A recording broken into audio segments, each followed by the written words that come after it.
If I were a rich man, yada dee da dee da da da da dee da dee da da.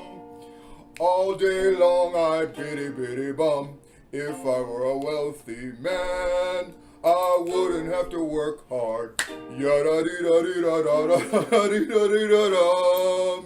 If I were a bitty bitty rich, yidle deedle diddle diddle man. 25 subscribers, so Veronica threw 25 pennies on me. Super exciting. Imagine if we get to the point where I have so many subscribers that she could seriously hurt me with the money. That's an incentive for you out there. Anyway, this is Elena, and this is Veronica. I'm his daughter. Look at me. Look at me.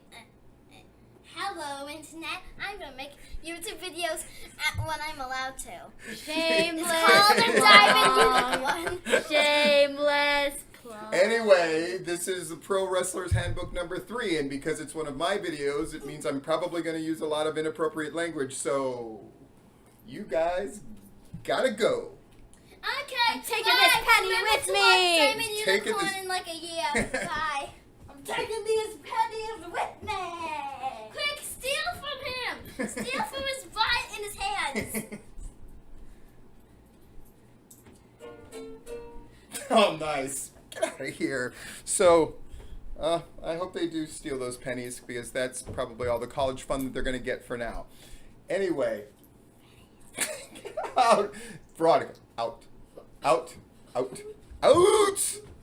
All right. So that was our celebration for 25 subscribers. Many thanks to the people who have subscribed, and hopefully we'll get more in the future. This is a Pro Wrestler's Handbook. This is Pro Wrestler's Handbook number 3. And this one's, I actually thought of it spontaneously this morning. Based on the tipping point yesterday where we had Chase Stevens and Jacob Ashworth. And I just noted, Jacob Ashworth surprised me because he was much better than I thought he would be interview-wise. And it's because he's kind of grown up as a man. And Chase Stevens, if I'm being honest, he was kind of unfocused. And then it just got me to thinking, not that I'm saying either one of them or one of them needs to do these 10 things, but I was thinking, I wasn't a pro wrestler my whole life. Now, I enjoyed pro wrestling, but I got into it at the relatively late age of 23. But I think I had certain advantages in wrestling, and most of that came from I had an academic background, and I had interests that were well beyond pro wrestling, and I think it helped a lot. And so what I came up with was, and this was just 10 things, literally as I was driving, I did a talk to text, and I just went, 10 things wrestlers and wrestling people need to do that seemingly have nothing directly to do with wrestling. And I literally rattled off the 10. Bop, bop, bop, bop, bop, bop. And so other than filling out what those 10 things are with some description, these are the 10 that I came up with off the top of my head. So here we go. Number 1, read. Read. You don't know how many people, especially in Georgia, that have embraced this I don't read thing.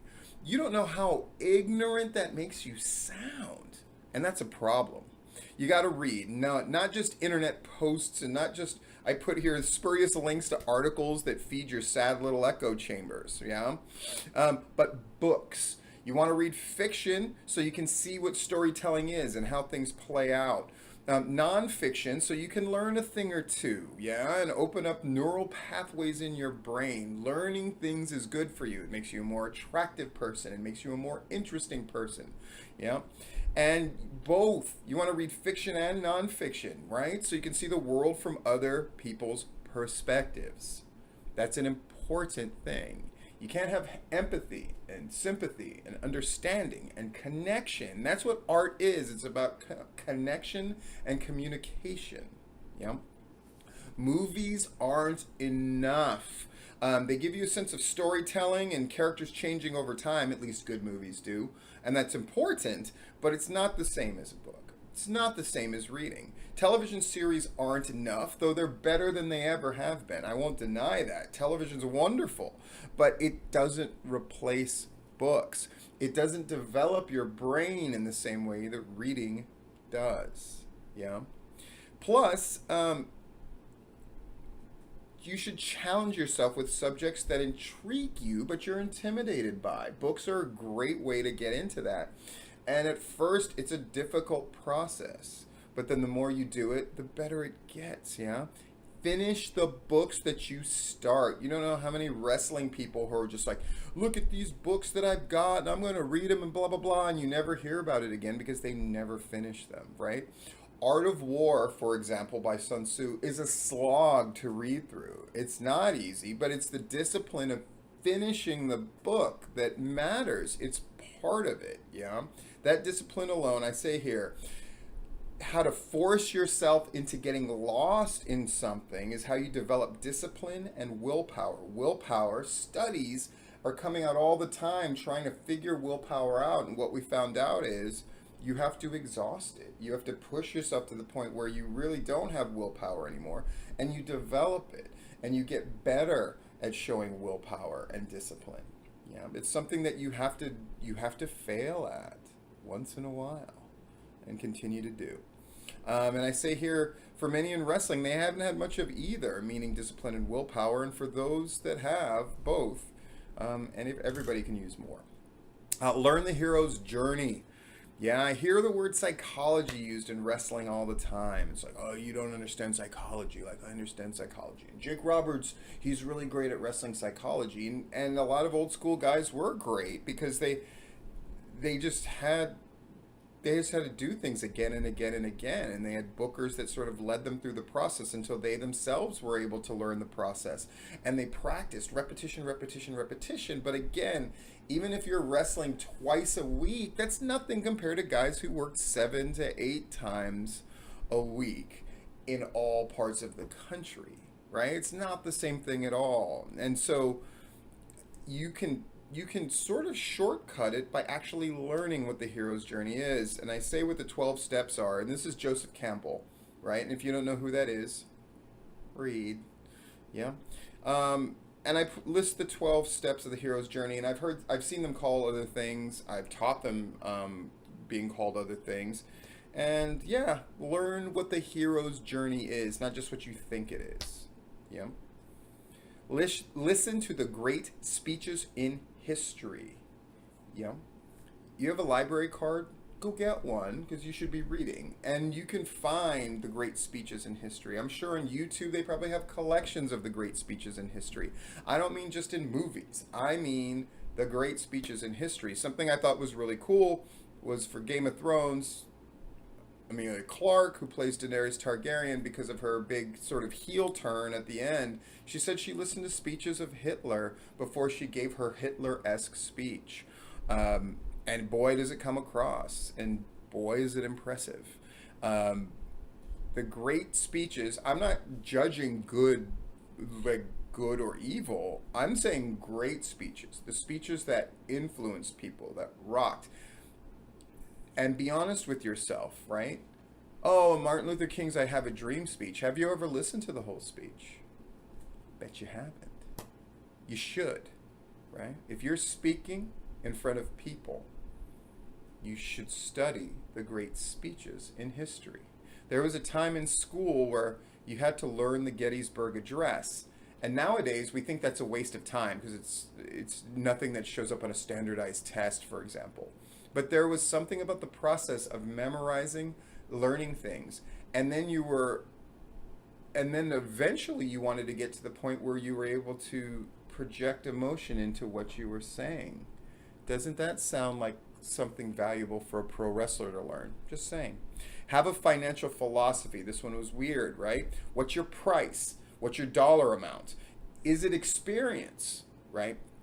Is it something else? I mean, for some people, they have the goal of, I want to wrestle in as many promotions as possible, or I want to wrestle in different states. So that will affect your price, and that's okay, right? As long as you're doing things for a reason. And your needs change over time. As you get older and your life situation changes, your financial needs change, right? Your resource requirements change, and you have to acknowledge that. And wrestling people notoriously are bad about it. I'm not saying I'm great with money. I'm not great with money, but I'm thank goodness I had whatever little discipline that I had, especially when I was actively wrestling. I had a thing where I would take 1/3 of the money and save it that I made in wrestling. 1/3 I would spend, and 1/3 would go to, I wouldn't give it away necessarily, but that was spend and save and give away. And my kids could do that right now. If I said, what do we do with money? And they would say, spend and save and give away, right? You want to wire your brain that way. Okay. Be your own motivational speaker. This is something that's relatively new for me, but it's worked out really well.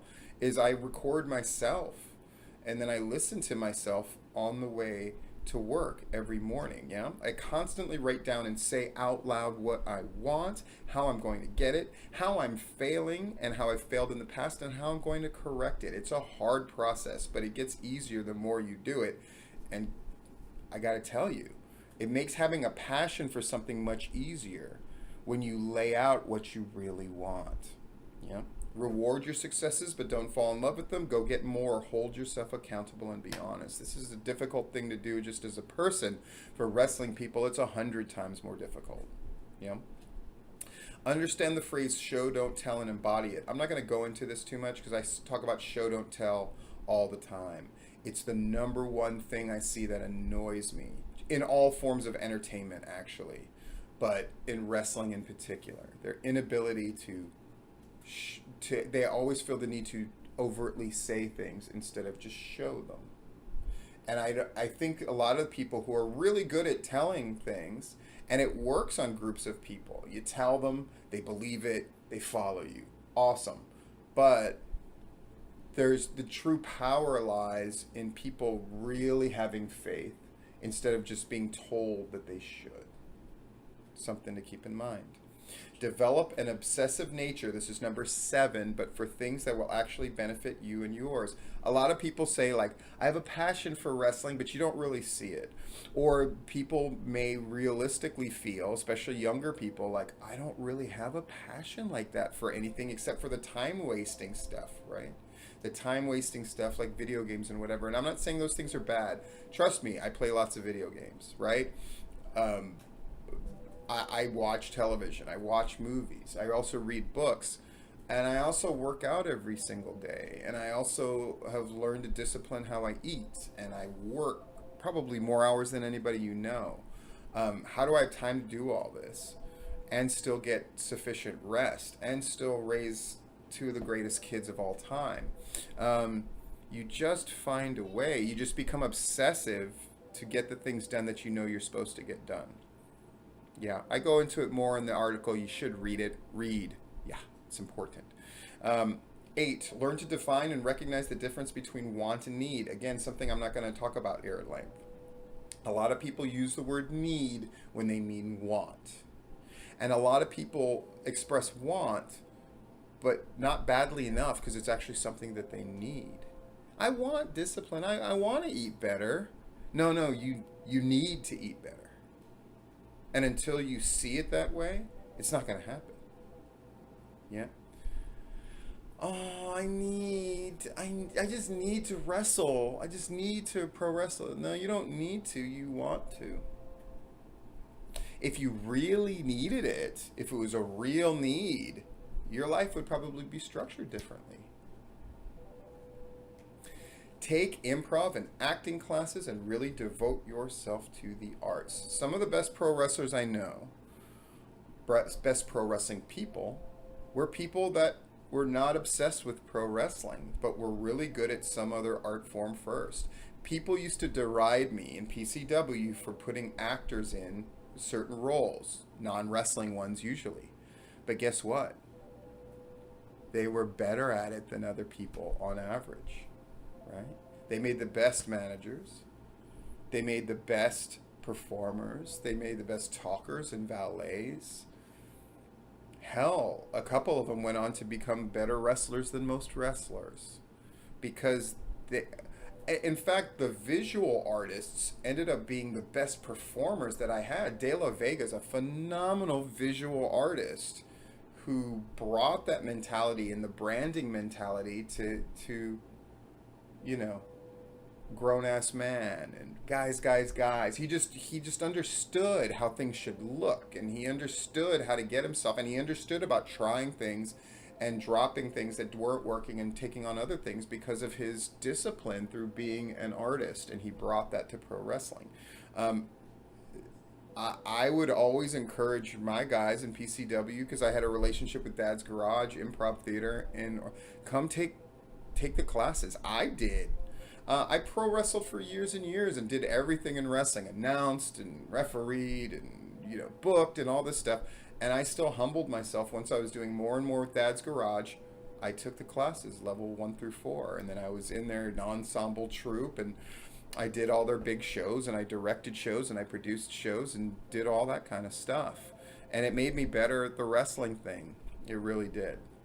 And lastly, embrace the philosophy of physicality. And that can mean a whole lot of things. I didn't go into it as deeply, even in the written word, as I could have. This is a time where the physical stuff has never been easier, in the sense that you can know what you're talking about, or you can ask somebody who truly does, right?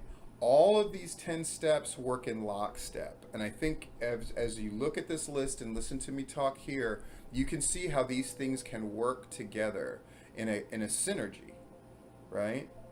But it does come down to, you got to work out, or you got to understand your body. That doesn't mean you have to be perfect in all aspects of everything, but you got to know your body, and you got to know how to fight, or you got to know what fighting's supposed to look like, right? You got to know what's cool. You got to know what works. You got to know how to protect yourself and how to protect others while looking like you're murdering them. That's the art, right? So why aren't you doing it? What have you done physically today? And if the answer is nothing, what is your lifting schedule like? And if the answer is I don't have one, what's your workout schedule truly like? And the answer is I'm not really doing it. What the fuck are you doing then?